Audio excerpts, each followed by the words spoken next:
Good morning विद्यार्थी मित्रों, आज पाहणार आहोत कॅश बजेट मधला प्रॅक्टिकल क्रमांक 5. From the following data of Sai Leela company limited prepare cash budget for the month of September, October and November. September, October and November या महिन्यासाठी आपल्याला कॅश बजेट तयार करायला सांगितलेलं आहे दिलेल्या खालील डाट्यावरून. आता इथं याच्यामध्ये सगळे पेमेंट्स अँड रिसिप्ट दिलेले आहेत. पेमेंट्स हे सगळे आणि सेल्स म्हणजे रिसिप्ट. अदर इन्फॉर्मेशन इथं दिलेले आहेत. ह्या सगळ्या गोष्टीचा विचार करून आपल्याला कॅश बजेट तयार करायचं आहे. तर कॅश बजेट कशा पद्धतीने आखायचं असंही तुम्हाला माहिती आहे, कल्पना आहे, तुम्ही आखलेला असाल तर अशा पद्धतीने कॅश बजेट आखलेलं आहे. सोडवायला आता सुरुवात करतोय. ओपनिंग कॅश बॅलन्स घ्यायचे. सुरुवातीला सप्टेंबरचे इकडं दिलेले बघा. शेवटला कॅश बॅलन्स ऑन 1 सप्टेंबर ₹30,000. इथे 30,000 घ्यायचे आहेत सुरुवातीला. घेतले ओपनिंग कॅश बॅलन्स. पुढे आता कॅश रिसिप्ट. आता सप्टेंबर महिन्यात, ऑक्टोबर महिन्यात, नोव्हेंबर महिन्यात कुठल्या मार्गाने पैसे येणार आहेत. तर सुरुवातीला आपण बघतो सेल्स. आपल्या साई लीला कंपनी माल विकणार आहे सप्टेंबर महिन्यात. त्याचे पैसे किती येणार आहेत ते बघायचे. आता सेल्स इथं दिलेलं आहे बघा. शेवटी 1,60,000. आता हे 1,60,000 सप्टेंबर महिन्यात विक्री होणार आहे, अपेक्षित आहे अंदाजे. मध्ये 1,60,000 सप्टेंबरमध्येच येतील का ते इथं सेल्सच्या अवधीत अदर इन्फॉर्मेशन बघायचं आपल्याला. इथं म्हटलेलं आहे बघा 4थ्या पॉईंटला 30% of the sales are recovered in the immediately next month. 30% जे विक्रीचे पैसे आहेत ते पुढच्या महिन्यात ताबडतोब मिळणार आहेत. मग राहिलेले 70% विक्रीचे पैसे रोख. म्हणजे सप्टेंबरमध्ये 1,60,000 जे आहेत त्याच्यातले 70% रोख मिळतील त्याच महिन्यात सप्टेंबरमध्ये, आणि 30% क्रेडिट म्हणजे पुढच्या महिन्यात. आता 1,60,000वरती 70% म्हणजे किती? 1,12,000 रोख कॅश. 70% 1,12,000 आणि राहिलेले 30% रिकवर इन नेक्स्ट मंथ. म्हणजे राहिलेले जे 1,12,000 मधले 48,000 हे कधी मिळतील? ऑक्टोबरमध्ये. झाले 1,60,000. ऑक्टोबरमध्ये सेल्स दाखवले 2,00,000, त्याच्यातले 70% मिळतील ह्याच महिन्यात आणि राहिलेले 30% पुढच्या महिन्यात. आता 70% म्हणजे किती? 7 दुणे 14, 1,40,000, 1,40,000 रोख कॅश. 1,40,000 कॅश आणि राहिलेले याच्यातले राहिलेले 30% उधारी क्रेडिट सेल्स पुढच्या महिन्यात म्हणजे 60,000. झाले 1,40,000 अधिक 60 2,00,000. 1,40,000 अधिक 60 2,00,000. हे 2,00,000तले 1,40,000 ह्याच महिन्यात आणि 60 पुढच्या महिन्यात. तर नोव्हेंबर 2,10,000 पैकी 70% रोख म्हणजे 1,47,000 रोख. राहिलेले 30% पुढच्या महिन्यात. आता हे सप्टेंबरमध्ये आपल्याला बघायचं आहे. सप्टेंबरमध्ये माल विक्री दाखवली इथं किती? 1,60,000, त्यातले 70% रोख आले. तर उधारीचे जे कलेक्शन आहे, कलेक्शन फ्रॉम डेटर 1 महिन्याने येणार आहे ते किती? 30%. ते कुठल्या महिन्याचे? मागच्या महिन्याचे. मागचा महिना कोणता? सप्टेंबरचा. ऑगस्ट. ऑगस्टमध्ये 1,40,000 रुपयाची विक्री अपेक्षित आहे. त्यातले 70% ऑगस्टमध्ये आणि 30% सप्टेंबरमध्ये म्हणजे किती? 42,000. 30% म्हणजे 42,000. आलं? अजून रिसिप्ट काय आहे का? आपण मगाशी प्रॉब्लेम बघितला, आपण वाचला असाल तर इथं दिसतंय बघा रिसिप्ट 7 नंबरला. 7 नंबरला बघा. The company has purchase 10% government bond of ₹1,00,000 in last year म्हणजे गेल्या वर्षी 1,00,000 रुपयाचे सायलीला कंपनीने आपल्या कंपनीने 1,00,000 रुपयाचे 10% गव्हर्नमेंट 10%ने गव्हर्नमेंट बॉन्ड्स खरेदी केले होते. On which interest is payable, आता त्याच्यावरती इंटरेस्ट आपल्याला मिळणार आहे ते देणार आहे company. Is payable in September, म्हणजे सप्टेंबरमध्ये आपल्याला याच्यावरती 10% मिळणार म्हणजे 10,000. सप्टेंबर, इन सप्टेंबरमध्ये interest on interest on 10% government bond.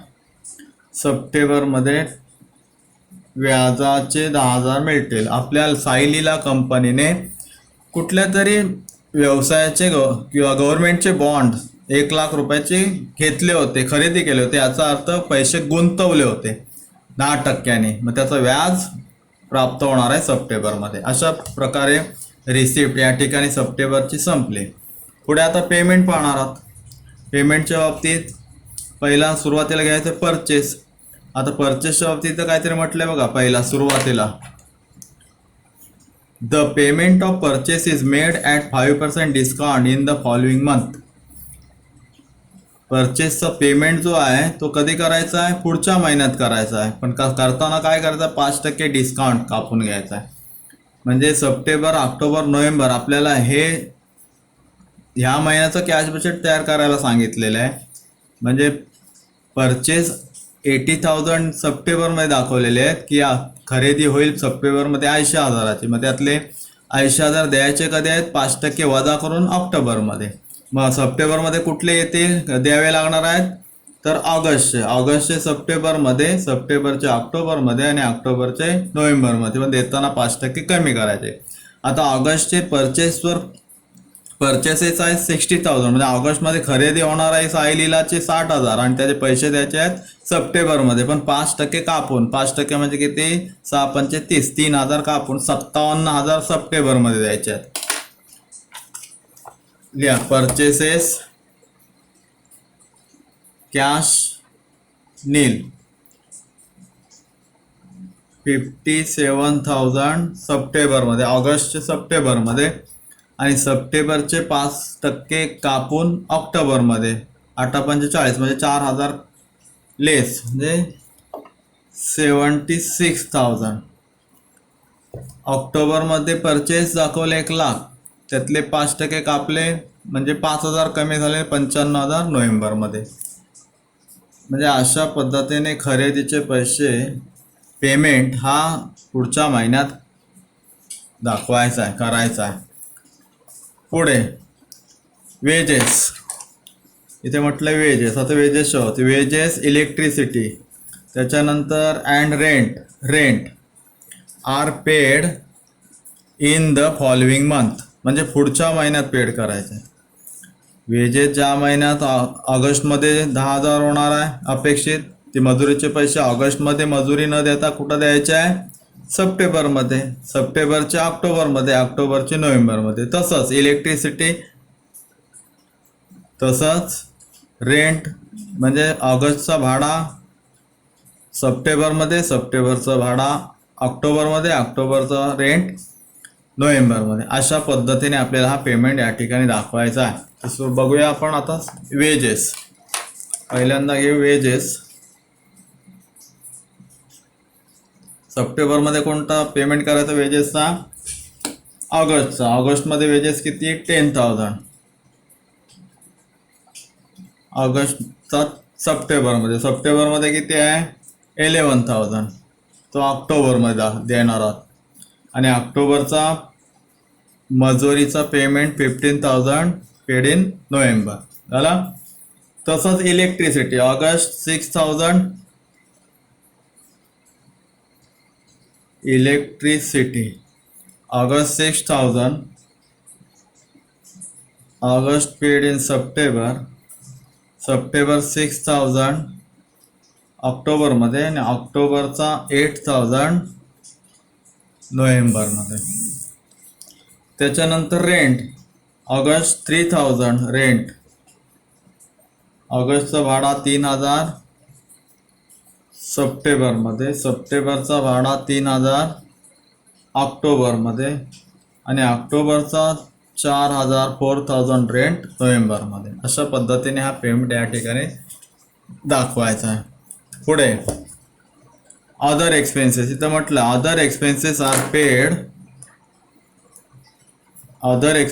Paid in the same month.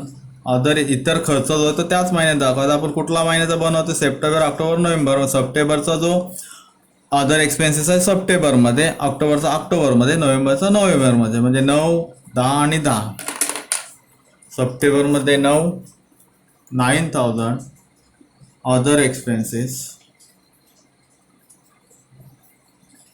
Expenses September 9,000, October 10,000,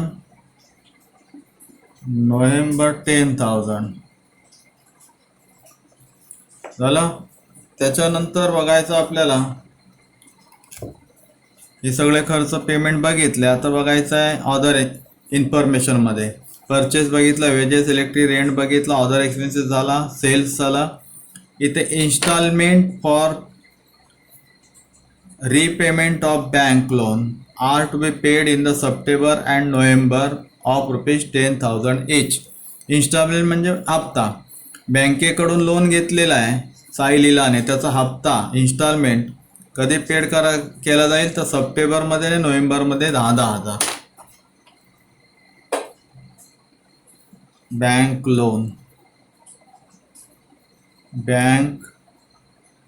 loan instalment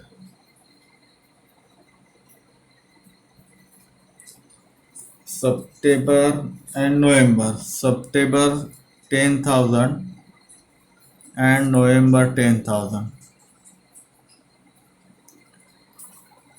next debenture of ₹20,000 are to be purchase in the October. म्हणजे सायलीला कंपनीने ठरवलंय की ऑक्टोबरमध्ये 20,000 रुपयाचे कर्ज रोखे डिबेंचर खरेदी करायचे आहेत. म्हणजे ऑक्टोबरमध्ये पेमेंट हा दाखवायचा आहे 20,000.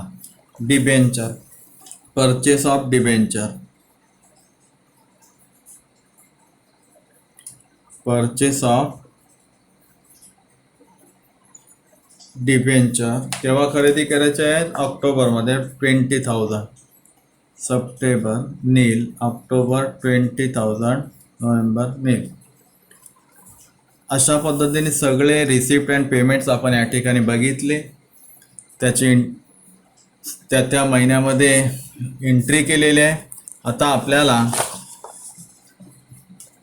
सप्टेंबरची रिसिप्ट साईडची टोटल करायची आहे. सप्टेंबर रिसिप्ट 30, 1,12,42 म्हणजे 1,94,000 टोटल कॅश रिसिप्ट. त्याच्यातून पेमेंट वजा करायचे आहेत 95,000. Receipt minus payment is equal to closing estimated cash balance 99,000. Closing estimated cash balance म्हणजे सप्टेंबरच्या शेवटच्या दिवशी अंदाजे 99,000 रुपये बॅलन्स असेल अखेरची शिल्लक. आणि हीच अखेरची शिल्लक ऑक्टोबरची ओपनिंग बॅलन्स. आता ऑक्टोबरची टोटल करायची आहे 2,87,000 टोटल कॅश रिसिप्ट ऑक्टोबरमध्ये. आणि ऑक्टोबरचा पेमेंट एस्टिमेटेड पेमेंट जो आहे त्याची टोटल आपण करतोय 1,26,000. Receipt minus payment is equal to closing estimated cash balance. ऑक्टोबरची क्लोजिंग बॅलन्स 1,61,000. तीच नोव्हेंबरची ओपनिंग बॅलन्स 1,61,000. नोव्हेंबरची रिसिप्टची टोटल करतोय आपण 3,68,000. त्याचप्रमाणे पेमेंट बघतोय आपण. नोव्हेंबरमध्ये जो अपेक्षित पेमेंट आहे तो आहे 1,42,000. रिसिप्ट मायनस पेमेंट 2,00,000 26,000 झालं. अशा पद्धतीने 2,76,000 अशा पद्धतीने आपल्याला या ठिकाणी 3,68,000 वजा 1,42,000 बरोबर 2,26,000